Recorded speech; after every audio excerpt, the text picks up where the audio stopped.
welcome everyone back to God's house tonight. It is so good to have you here again. Amen. All right, so Jerry just asked. Give a quick hand injury explanation. No gore. No gore. All right, so the KCs were in Mexico, the Runners were in Mexico, not the same place. Anyway, Miss Carla and I were on a boat going out to transfer to another boat, and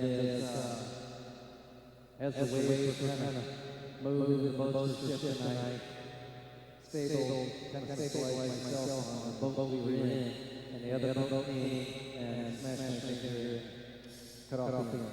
So now I have a little shorter ring finger. And he has pictures that anyone would like to see after church. I am going to autograph if you do so. Welcome those. We hear and pray for Pastor Martin. Yeah, a little rough night last night. Quite painful. I mean, comes and goes. Last night comes and goes. But I do want to welcome the definitely this evening. Thank you for being with us. And those who are watching by internet, we greet you as well. For your calendar coming up, there will be no Saturday night services changes, I should say, until May. So we'll talk about that a little later. We will not be having a church Saturday night until May coming up, and we will talk about that a little bit later. Amen. Again, welcome to church. Let's pray. Let's pray. Father God, tonight we pray for our minds to perceive and to believe the word that you want to bring to us tonight. We pray for clarity, understanding to the truth that you have sent us to receive. Father, we thank you for the one who brings your word tonight. We thank you that you have reserved for them a double portion of your blessing. We thank you for the blessing and the prosperity you give to your people and for your desire to speak to us. We pray for these things in the name of your Son, Jesus. Amen. Amen. Give the Lord one more round of praise to you together. Amen. Eric, give me some more sound here, please. It is the nature of God to give. And we've been talking about this now for 14 weeks. The sound of heaven. We have discovered it is the nature of God to give, and since God is a rewarder, you do not have to take anything that is not yours, because it is God's good pleasure to give to you what is yours. What this means is that you do not have to take from anybody else their stuff when you serve a Father who is freely willing and wanting to give you your own stuff. God gives to you everything that you desire, and God wants to give to you everything that you need. Through your willingness, say through my willingness, say through my willingness, through your willingness to go into the process of being faithful. And because of your faithfulness, God does this because God is a rewarder of those who diligently seek Him as He is.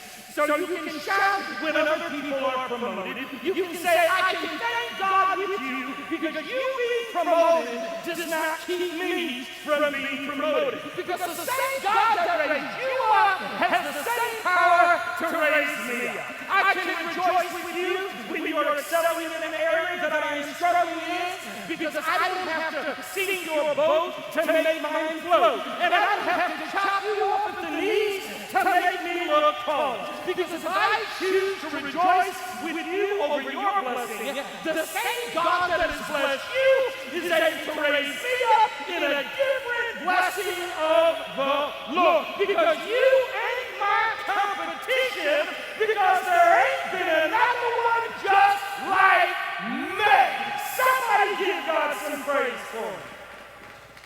Look at somebody and say, there's only one you. And praise God for it.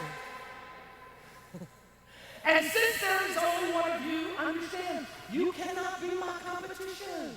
Because eye has not seen, nor ear has heard, neither has it entered into the heart of man the things that God has prepared for me before I even showed up. What God said is mine, you can't take it from me. What God said is mine, I don't even have to fight for it.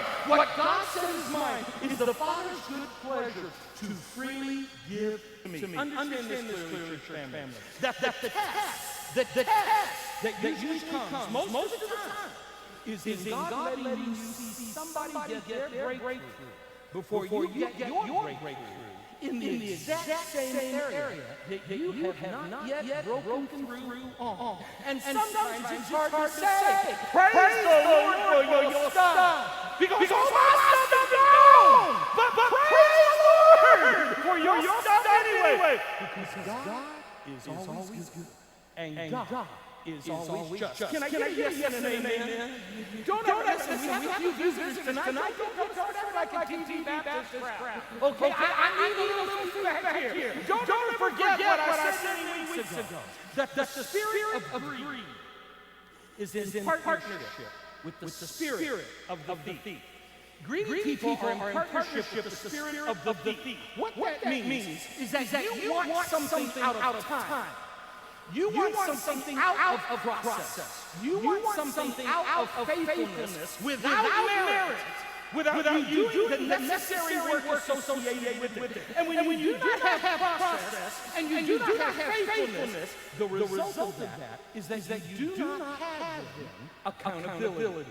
And when you do not have accountability, what happens then is that what you have is entitlement rather than understanding reward.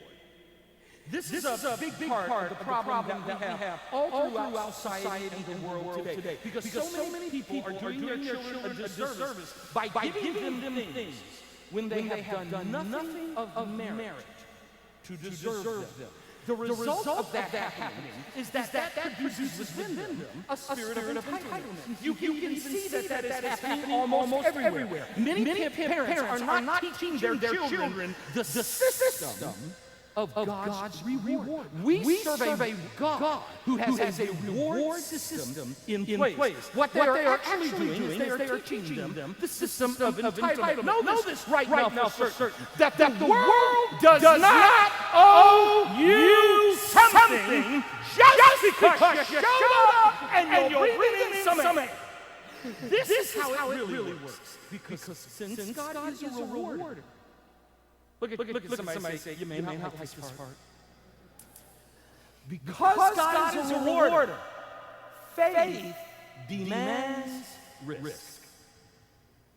The goal of faith, your goal of faith, is that your faith pleases God. This is the difficult part of faith for so many. So in turn, their faith never increases because for your faith to increase, you have to be willing to risk fail if your desire is to please God. God requires that you believe that God is, and that God is a rewarder. Therefore, you have to risk so you can be rewarded, because when you risk, your faith is increased. And that is what really pleases God. You see this playing out all throughout Scripture. God is pleased with giving you the kingdom, and God is pleased with giving you a reward. So know this. Your desire, I love this part, your desire to have things that you dream for is proper. See, I was raised in a church where it wasn't that way. Being a Christian and serving God was all about poverty. It was about giving and giving and giving and giving and giving. But we also serve a God who wants us to receive and receive. And see, your dream, the dreams and the desires that God gives you, they are proper as long as you keep them in alignment with kingdom principles, and as long as you're willing to go through the process. I got to stop here for a minute because the words remind me of something I said a long time ago. Remember this. Most of the time, you and I are the ones who are guilty for putting limitations on ourselves. Because understand, if you do not finish high school, you are going to be limited in what you can accomplish in life. If you finish high school, you will still be limited to what you can accomplish in life. If you get an associate's degree, you will still have limitations on what you can accomplish in life. If you get a master's degree, you are still going to have limitations as to what you can accomplish in life. If you get a master's degree, you are still going to have limitations to what you can accomplish in life. If you get a PhD, that's a degree in posthole digging, you are still going to have limitations in what you can accomplish in life. But understand, at each level, you move a step higher. And a step higher.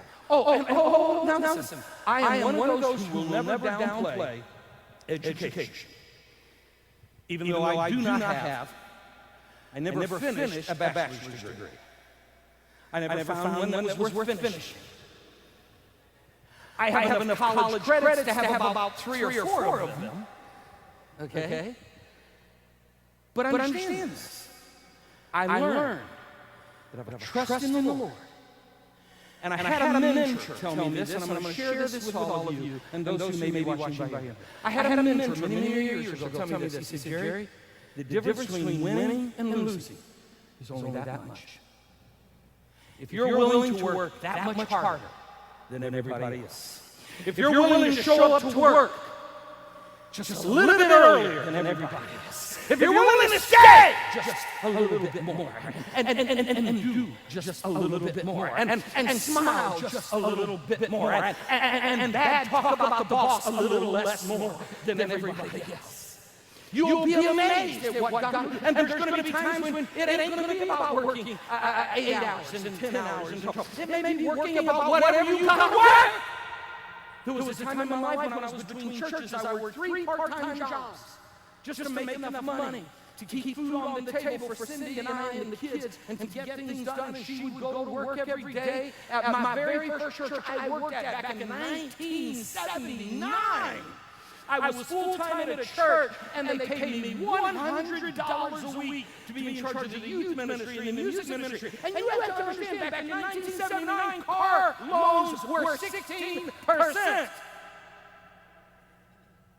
Because people say, well, you know, things didn't cost as much. Yeah, but when stuff is 16%,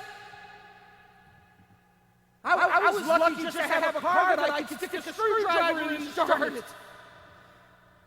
You have to be faithful with what God, and I learned this early on.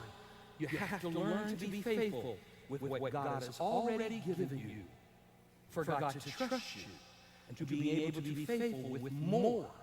Because the more God gives you, the more risk He is going to require. I'm going to push on you now. Everybody say the word favor. Oh, come on, say favor. You love that word, favor. I like favor. The reason why God gives you favor is so that you have authority in areas of your life. God is wanting to bring His people into positions of authority. It doesn't matter how big or small the group is either. It could be having authority over 10 people, or 5 people, or 1 people, or having authority over the department where you work, or having authority over a group of people where you play sports. It could be anything. It could be involved with the government. Wherever you are, God wants to be able to entrust you with something more. So the process that God uses is that He is giving you something now. And He is watching you as to how you're handling the little bit of influence that He has already given you. This is what the first fruit offering that is soon approaching now is all about, church family. We do it the first Saturday of every April. This is where we choose to willingly give to God 90% of 1 week's income, and we live on 10% that week. God is giving you something, and He has to help you in finding out. He has to help you in finding out. He has to help you. See, He don't need help. But God needs to help you in finding out if you are willing to be faithful with what He has already given you. And are you willing to risk and trust in his faithfulness. So God makes you a manager over 10 people where you work. But here's the problem. Now you're acting like some kind of tyrant.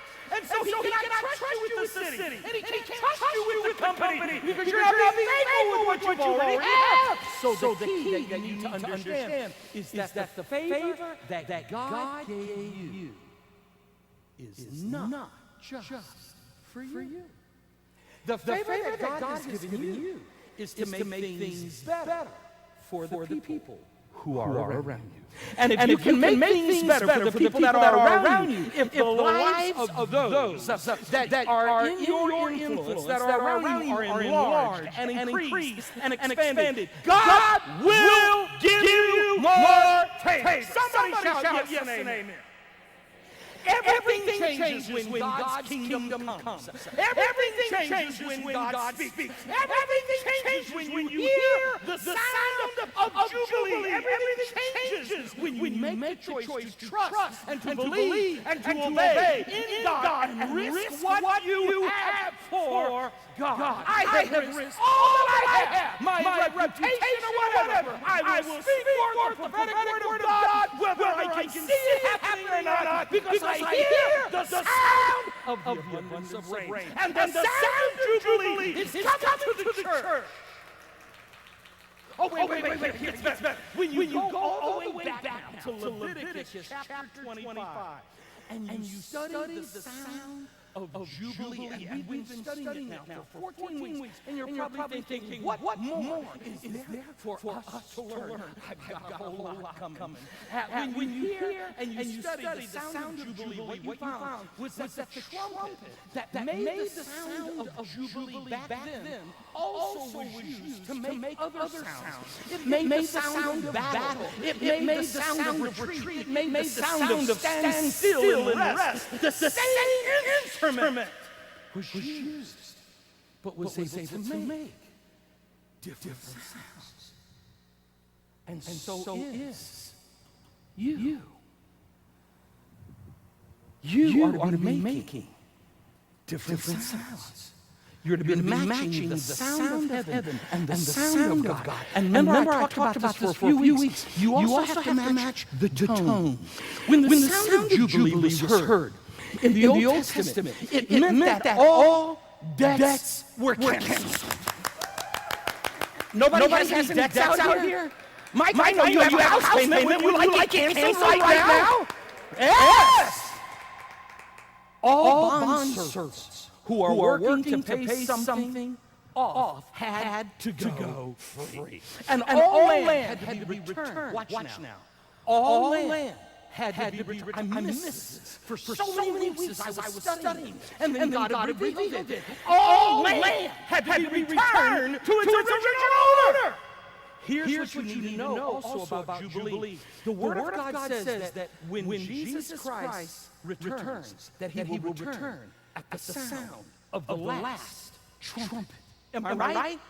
Now, to truly understand that statement, you have to possess. What? See, so many Christians of today think, all I got to do is, I just need to know that New Testament. No. You won't know the New Testament or truly understand the depth of what God is trying to teach you if you don't go back and have some understanding of the Old Testament as well. Because see, you have to understand this. It says that when Jesus comes, he will not come until the sound of the last trumpet. Here's how it works. When the time of Jubilee came, the sound of Jubilee comes first. Oh, I love this. The sound of Jubilee comes first, and it is heard first in the temple of Zion. The sound is first heard in the house of God. That's where we hear it first. The first trumpet was sounded in the presence of God. But the problem, though, was that the people of that day were scattered all over the territories. Many of them were many days and weeks away from the temple of Zion. So most people did not live close enough to hear the sound of Jubilee being sounded from the temple. Because of this, the tribe of Levi, say the tribe of Levi. Say the Levites. Oh no, say Levites. The Levites were planted out by God like salt all across the territories. God scattered them all over. And it was the responsibility of the Levi that when each one of the Levitical priests, when they heard the sound of Jubilee coming from out of Zion, the place of God's presence, that Levite would pick up his trumpet and he would make the sound of Jubilee. He would match the tone. He would match the quality. He would match the intensity of it all. And the sound that came from Zion now, he would sound it out to the next territory. And the sound would just go a little further. Until the Levitical priest in another territory heard it there. And when he heard it, he would pick his trumpet up, and he would match and make the same sound, and the same tone, with the same intensity. That was the sound of Jubilee that was being heard from the temple of God, Zion, far away. The time of Jubilee was not officially inaugurated until every person in the last territory heard the same sound in their territory that was coming from out of Zion. And it was to help you see the importance of the sound of Jubilee, you have to take a deeper look into what Jesus Christ did in his coming. Because everything, say everything, say everything, everything is connected. Oh, and I'm going to be talking about this more over the next several weeks. When Jesus Christ came, let me tell you what Jesus actually did. When Jesus Christ came out from the wilderness after 40 days and nights, after being tempted by every evil spirit, and when his cousin, John the Baptist, sees him coming out from the wilderness, John no longer sees his cousin Jesus, because God reveals to John in an instant, and John sees the glory of God, and John declares to the universe and to every generation to come, behold, the Lamb of God who takes away the sins of the world. Jesus then goes and he steps into the temple. Jesus picks up a trumpet, which is the Word of God. And he turns to a page that had been written hundreds and hundreds of years earlier. And Jesus declares, paraphrasing it for you, the Spirit of the Lord is upon me, and I am canceling everybody's debts. All of your debts have now been pardoned. No more house payments. I am announcing that this is the Lord. All the captives are being set free. And I am announcing, watch, three things he announces. The perfect witness. Remember, the number three is the perfect witness of something. Anytime you see it. God loves his numbers. He says, on the third thing, he says, and I am announcing that all land is being returned to its original owner.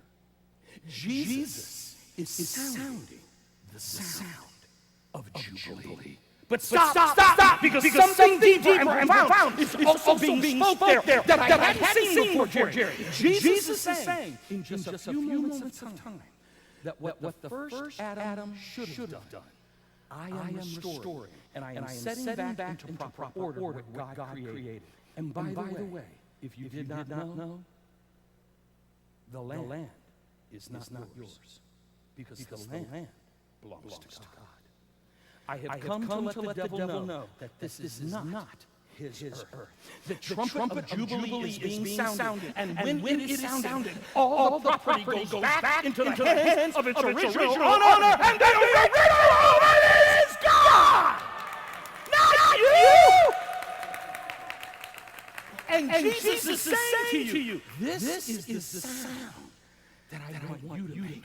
This is the sound that I want you to match. I want you to match the tone. I want you to match the intensity. This is the sound that I want you to go running into the streets and run to the cities and run to the schools and run to the nations and make the same sound that I am is making. Make the sound of Jubilee announcing that your sins are forgiven. The things that you have been bound to and that your authority is being given back to you. And when the last trumpet sounds, when the person who is in most bondage, the person who is farthest away hears it, when they hear the last trumpet sound, that's what I am is coming back.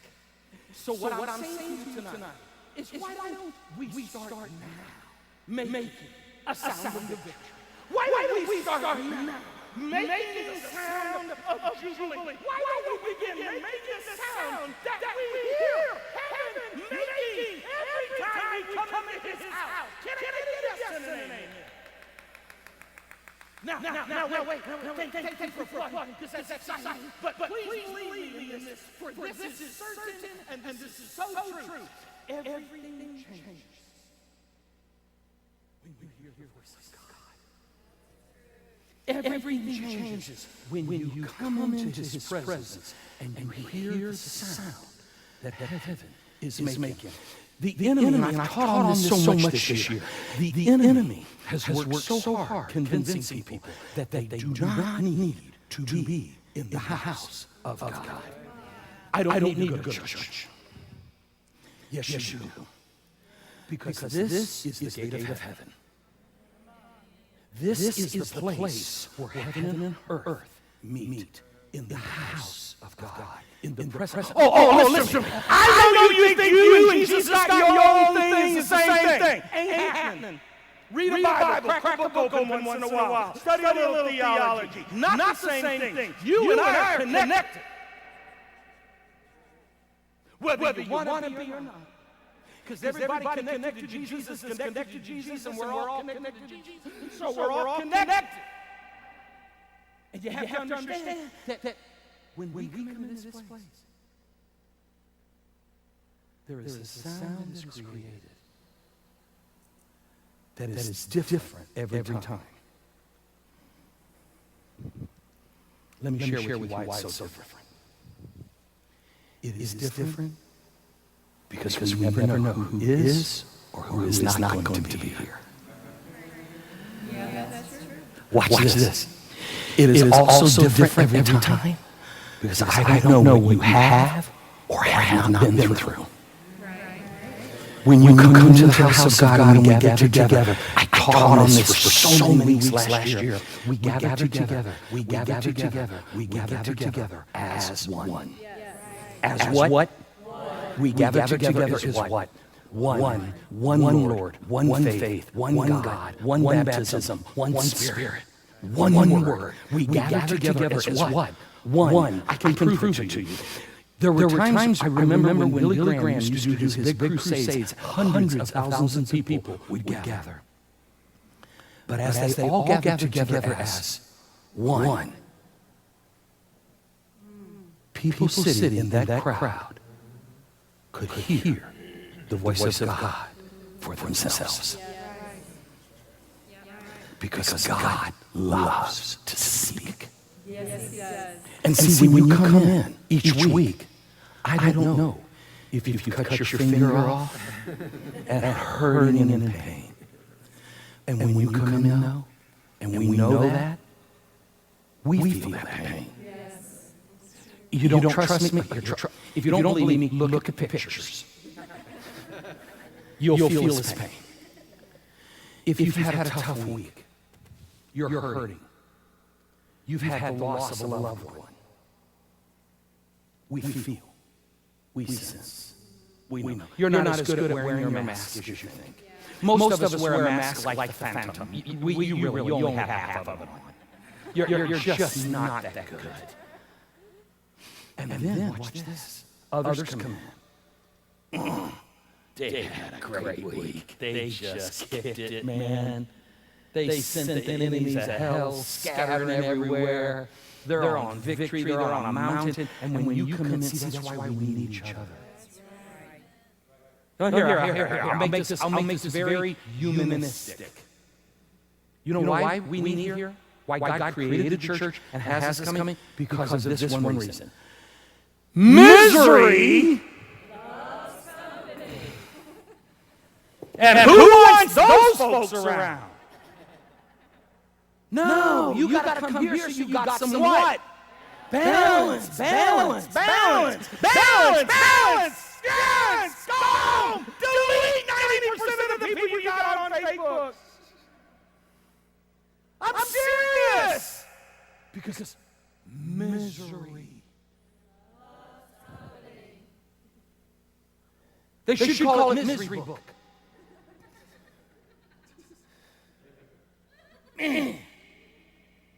Everything changes when we hear the voice of God.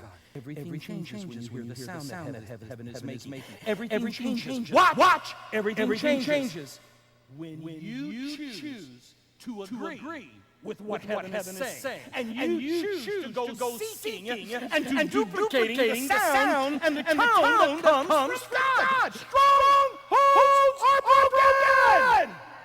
People are set free. Everything is restored back into proper place and order when the sound of Jubilee is made on earth as it is in heaven. Thank you, Lord God, Lord Jesus. When the sound of Jubilee is heard, it is important that you know what you are saying yes and amen to.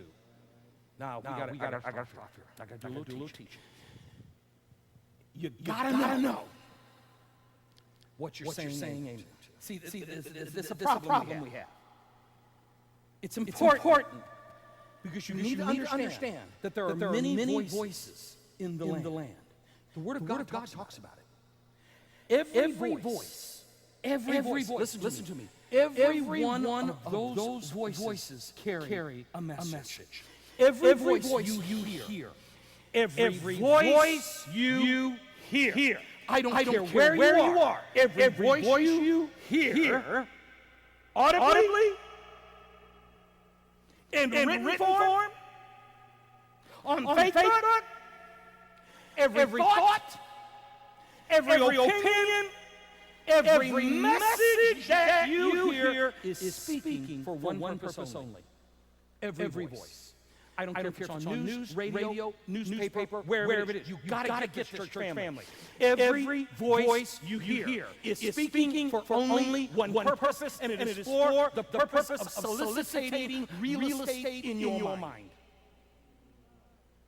Because every voice carries a message.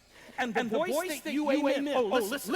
I wish I could just this thing go viral. Every voice you amen will determine the life you live. Tell me. If you don't like the life you're living, then you need to stop and think about what voices are you listening to. So if you are saying amen, if you are agreeing with the voice, you need to know what you are saying amen to.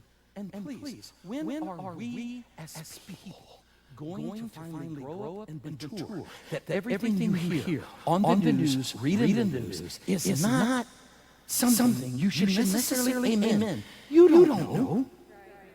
How many of you personally met President Trump? How many of you personally met President Obama? Then why did you go around saying the stupid stuff people were saying about both of them? You don't know them. You're listening to someone else's regurgitation. Think about what that word means. And you may step back for a moment next time you hear someone speak. Every voice carries with it a message, and the voice you amen will have a great determining effect on the life that you live. That's why you need to be in a house of God where the Word of God is taught with clarity and with truthfulness and with consistency and with some balance. Understanding that the man of God or the woman of God who teaches the word is not always going to get it totally correct every time. You need to understand. Thank God for the Holy Spirit. The Holy Spirit is the filter to filter things out to you to say, you got one just a little wrong, but you just keep on moving. Love him anyway. Love him anyway. Love him anyway. Because I can tell you this, you will know if the man of God or the woman of God you are sitting under is intentional about misleading you. You will know that. Before you start agreeing with the first voice that you hear, you need to be asking yourself this question. Why are they soliciting for real estate in my mind? You see, way too many Christians are double-minded. Pastor, am I right?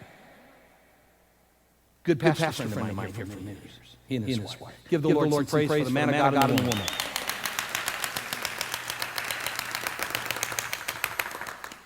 woman. The word talks about Christians being double-minded, and the word is two-souled. A two-psychological mindset. A two-sided, emotional split person is unstable in all of their ways. The first evidence of it is that they have a tendency, here we go, look at somebody say, you may not like this, but you may know somebody, say that you may know somebody who needs to hear this advice this week. Because you know that they're an emotional, unstable person in all of their ways, because I'm going to tell you what, they will have a tendency of wanting to emote publicly on social media. And I got to tell you why. Because a lot of people need some teaching on this. Listen to me. Most people do not need to know all about your drama, your faults, your shortcomings, and your personal family problems. Do you really think it's smart to air all your dirty laundry out for the universe to see? Nothing personal, but let me just say it real clear. We don't know! You forgot the number one cliche about living in this world. Ignorance is bliss. We don't know! We like you already! Don't give us a reason to not like you! Now, keep it in balance. If you've got some issues, you've got some problems, you've got some drama, some crazy going on, come talk to your pastor. I've seen all the crazy you can imagine. You will not surprise me by anything you say. And here's the wonderful thing about coming to me. I ain't judging you. Because I got my issues and stuff, but you ain't gonna know.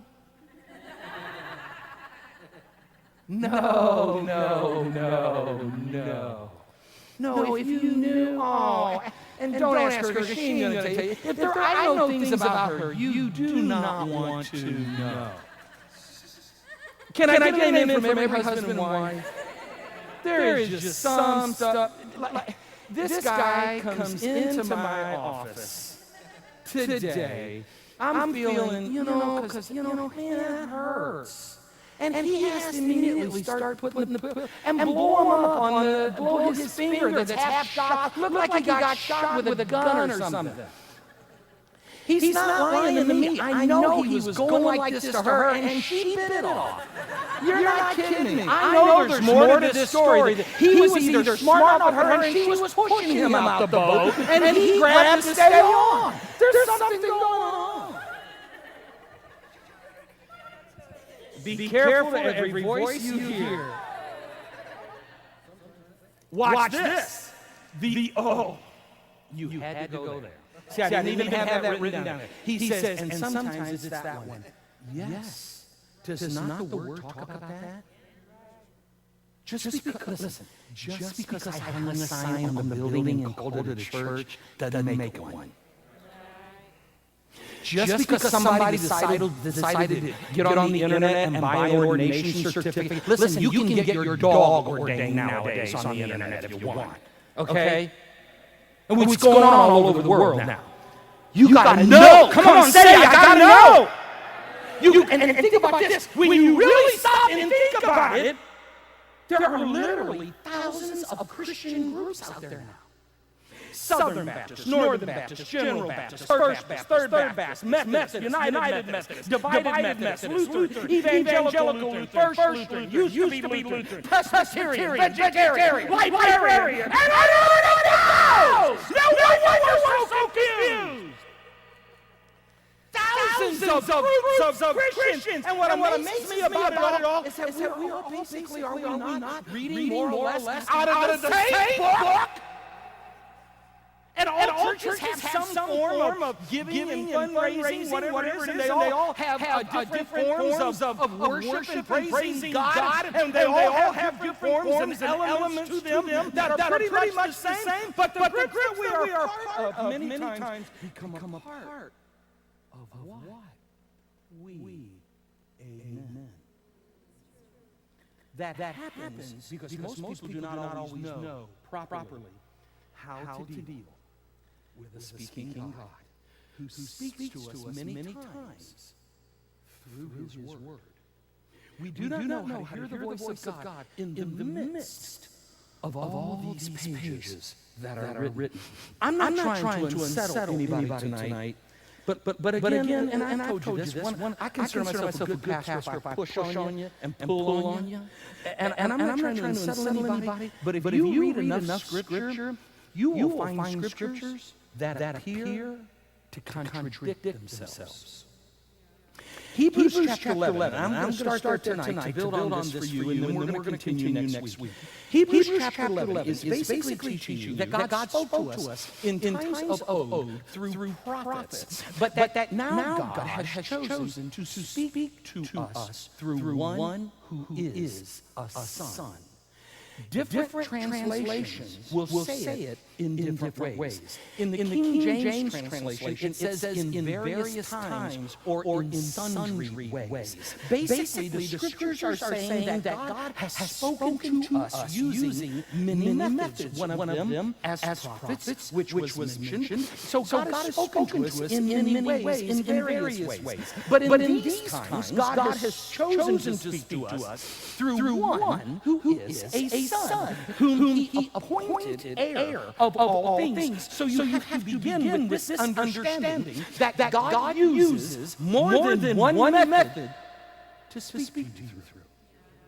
God uses different methods at different times to speak a word to you. If you do not understand this, you become confused or mishandle the word that you are supposed to be amening. For instance, there are times when God says that you should pursue, that you should overtake, that you should go and recover all. But then there are other times that God says you should not pursue, that you should stand. But then there are other times that you should go up. Sometimes it's overtake Scripture. Sometimes it's a breakthrough Scripture. Sometimes it's a stand still and be quiet Scripture. Sometimes it's a go out and fight the good fight of faith Scripture. And then there are other times that it should be a don't go out there Scripture. The battle is not yours. The battle is the Lord's. Whoa, if it is the Lord's battle, wonderful! Because all I want is the victory. Sometimes it's you go fight. Sometimes it's you go up. March around the city. Be quiet. Do it 6 times. 7 times make some noise. Other times it's stand still and see the hand and power of God. So how do I know when and what I should be aiming? How do I know when to speak and when not to speak? What the Scripture is basically declaring is that God has spoken to us using many methods in various times, in various ways. And you do not want to be standing still when the voice of God is saying to you, go and pursue. And you do not want to be pursuing when you are supposed to be standing still. And you do not want to open your mouth and speak when you are supposed to be silent. And you do not want to be silent when you are supposed to be going out and speak. And what God wants you to know is that there is a way for you to know when God is speaking. But there are a few things that get in the way. And you got to know what those things are that get in the way, that do not let you hear God speaking. And I'm going to begin unfolding those for you next Saturday. Cliffhanger. Please stand. Lord God, I thank you for the power of your word. I thank you that it is real, it is relevant. I thank you that it's exciting. I thank you, God, that your desire is to speak to your children. And Lord, we are humbled and honored that we can call ourselves your children. For you have forgiven us of our sins. You have come and you have set this captive free. You have removed from us the debt that we could not pay. And we praise you that the land has been returned to its original owner. This, you said it, God. This land does not belong to Satan. The earth is not his. He cannot own something that he doesn't own. God owns it. And when you came, you made the declaration. You blew the trumpet. You said, the kingdom of heaven is here. And I thank you that we live in it. We walk in it.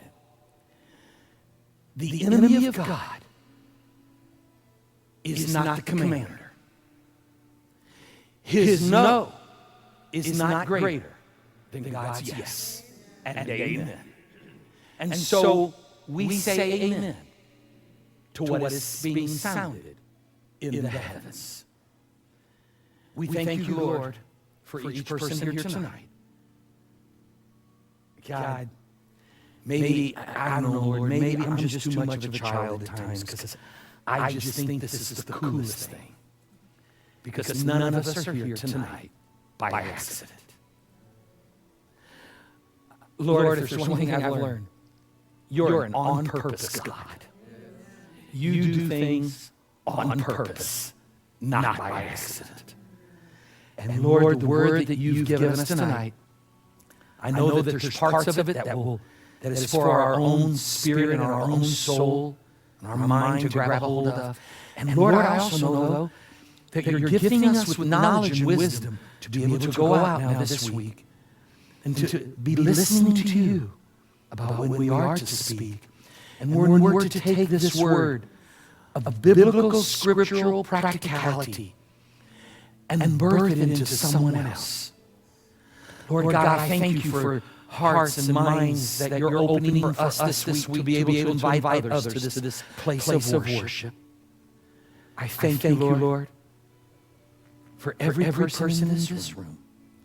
For we come from many different walks of life, careers, financial positions, different places of education, different places of upbringing, some wealthy, some poor, some in between, different races of all types, of all over the world. Lord, I love what's happening with these DNA tests that are going on that people are now sending in because they're finding out that they're connected to more different races than they ever even thought before.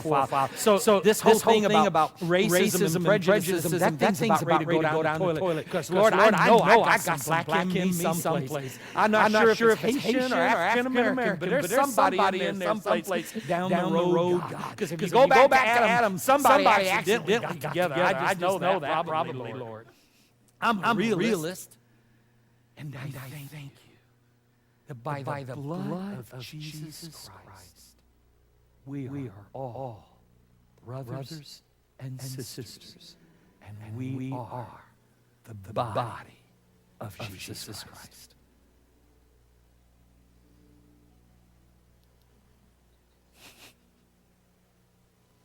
You're a great God. What an awesome God to have done all you've done. And most importantly, that you would choose to love someone like me. For all of us have sinned and we have all fallen short. We thank you, Lord Jesus, that you were not willing to bypass the cross. You suffered and died. You rose and conquered death, hell, and the grave on our behalf. And we praise you for it all. In Jesus' name, amen. And now you can laugh about the telephone. Was it my phone? Oh, it's back there in the sound booth. Oh.